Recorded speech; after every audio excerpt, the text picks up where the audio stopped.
journey's been going since forever, man. I've been doing this music shit since I was 9 years old, man. Started in the projects, man. Seeing niggas rapping, I'm like, man, I could do that. So, you know, being young, putting shit together, playing around, not really taking this shit serious, and then seeing that it's a future in this thing, man. Like, it's a career, so I decided to take it more serious, man. Like, then little incarcerations here and there, dropping a mixtape when I was like 17. Me coming home, dropping another mixtape, and just seeing that if I really focused in, man, that I could really get to it, man. And I just, you know, I mean, came home this time, man, when I linked up with Millz, man, it really was like, let's get it, man. He had this imprint, this L.M.F thing going on, man. I need to be a part of it, man. So, you know, I got with bro, and we just really, you know what I mean, started laying the blueprint for what we was trying to do. So what's up with this L.M.F? Tell me a little bit about it. Family, man. I mean, lyrics matter first. Loyalty makes family. However you gonna put it, man. Man, like, it means a lot of things, man. It symbolizes a lot of things, but at the end of the day, man, we want to be money to family, right? You feel me? Me and bro, you know, got together. We said we're gonna make this thing official. You feel me? It was something that bro had brewing for a long time, man. Once I got with him and I told him, like, man, I can spit too. Like, let me hear something, man. We sit in the bar and shit. So I let him hear some shit. That nigga called me up like, yo, let's go to the studio. Some late night shit too. You know I don't be out like that, but you know he got with me and I said, let's get to it, man. We went to Saga and them shit, and then, you know, the rest is history, man. Literally, you feel me? So then on, man, we get to it.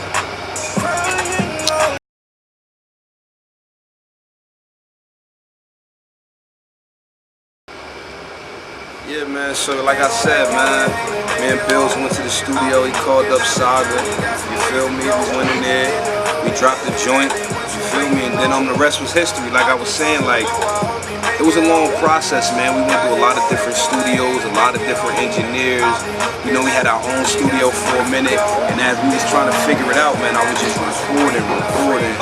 And then I said, fuck it, man, I'm gonna put a project out, man, under this L.M.F thing, man, to show I'm serious and I'm dedicated to the situation. So, you know, I compiled the music that I had, I picked through the songs, I mean, shout out to my boy Riv, I mean, Mixed Guards, you feel me? Got with bro, and then we dropped 139, you feel me?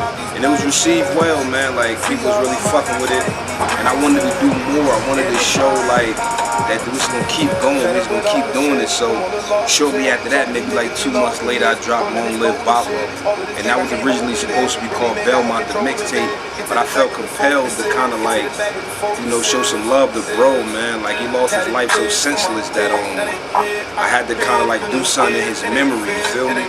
So, you know, like, I dropped the mixtape Long Live Bopper, man, and that shit got a lot of, you know, recognition as far as like within the hood and the community, man. Like, they really fuck with it, man, and I just kept working, you know, like, it's just recording, not really having an aim for another project, but just wanting to keep going and keep working and keep progressing. So, you know, like, as time went on, I said I'm gonna give him an EP, man, give him some with all original beats, and I dropped 3 times the charm. You know, good body of work, 3 songs, you know, on iTunes and all that. If you haven't heard it, you should go check it out. Then, like in the beginning of this L.M.F thing, man, we said, let's do some t-shirts, man.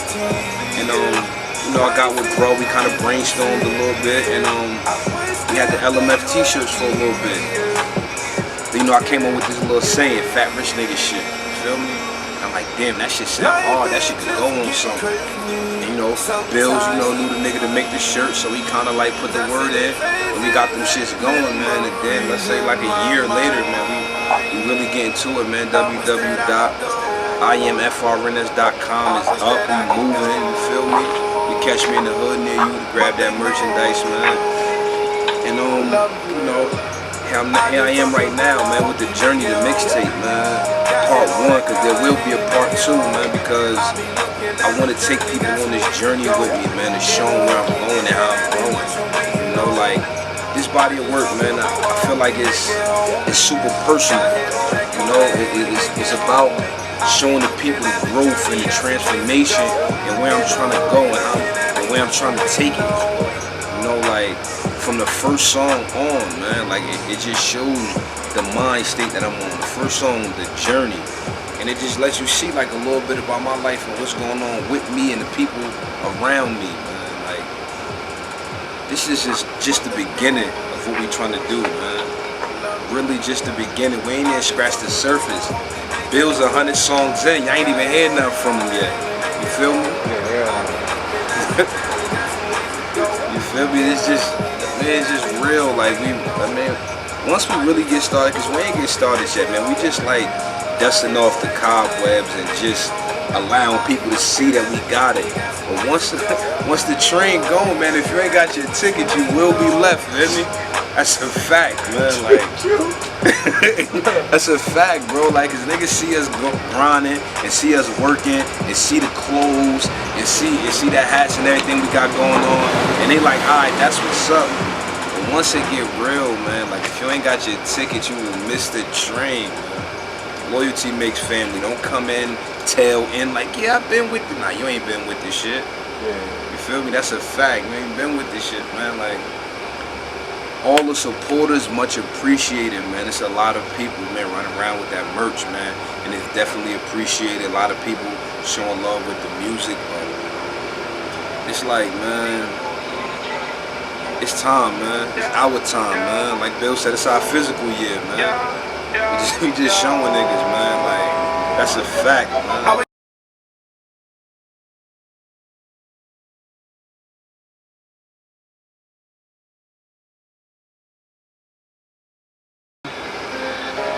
So who's some of my musical influences? I would have to say, like, you know, like the legends, like of my era, like Hov, Big, you know, Nas, X.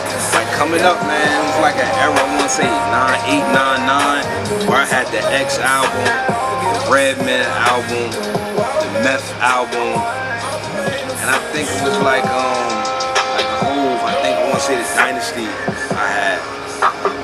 I Am, like, and I was really like big off that, like coming up, Biggie and Pop, man, like I had them tapes, man, I listened to them shits faithfully, like I'm talking about every day, man, so my cousin stole my shit, man, but like, I was also like into like R&B, man, cause I really started like kind of like singing and harmonizing, man, so I would listen to Mary J, you know, SWV, Boys II Men. Like, that's what really started for me at with this music thing, like, it's really singing, you know, the cliche thing to say is, like, singing in church, but that's really how it happens for me, man, like, and just having those harmonies and that type of music, man, that shit that really touched the soul, like, whether I'm singing, harmonizing, or got auto-tune on my shit, man, it's always something to evoke feeling, man, to make you feel where I'm coming from, man, like, get these niggas my pain, that's what I do, man, like, you know, I done came from a place where people don't make it back from, man, so the goal is to let niggas know you can make it, man, like, that's a fact, to let niggas know, man, you ain't the only one going through that pain, but as far as my influences, yeah, I would say that, man, like, then, like, you know, in the era of, like, the Beanie Siegels, you know, Kiss, you know, shit like that aggressive shit, man, like, you know, a lot of my shit you hear me singing, so also hear that aggressiveness, that undertone that's just like, you feel me, like, when you go for the juggler, man, because when I came up, niggas had bars, man. Niggas was punching and punching, like, factual, and there was a lot of niggas in the town doing it, man. You feel me? And all of the town legends, I ain't gonna name them, it's a whole bunch of them, man. I listen to those dudes and try to kind of like, not mold myself after them, but see what they was doing and see what I wanted to do, you feel me?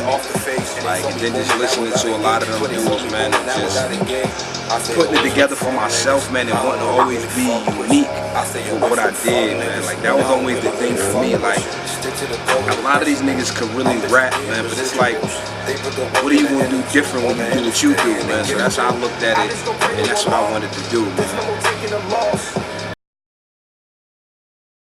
Yeah, man, like, and I'm a little different than the average rapper, man. I ain't really talking too much about lean and Xannies, blowing big loud, cause I don't do none of that, man. Like, I had my time with all that, man, but I'm one of the dudes that I don't do none of that, man. coffee, Red Bull. That's my twist, man. That's as much as you're gonna get from Millie, man.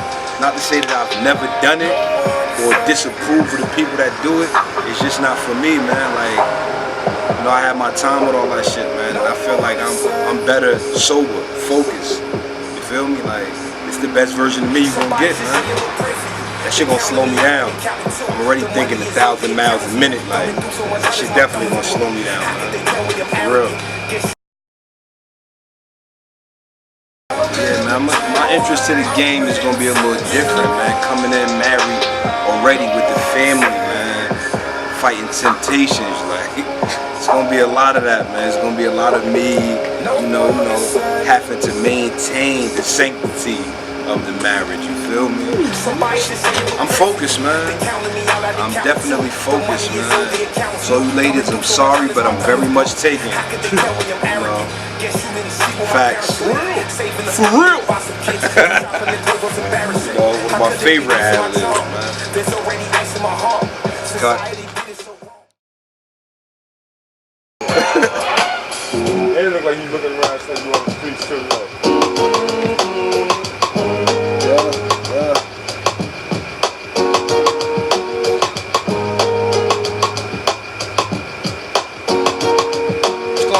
Man, on some dope beats, man.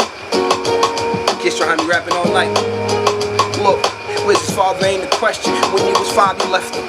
Mother doing drugs, caught in the devil's deception. Looking for protection until he carried a weapon. And 11 started hustling the block, showed him affection. Then shorty go on the corner with his piece in his pack. We turned him must turn the years selling that crack. That shorty 18 and he taking a look back. Pockets full, belly full. Man, this is where it's at. But his mother doing bad, still wearing them dirty rags. And trying to break in his room and steal a couple of bags. And the shit that get him mad, I mean really get him mad. Dude really hustle for a little homie call his dad.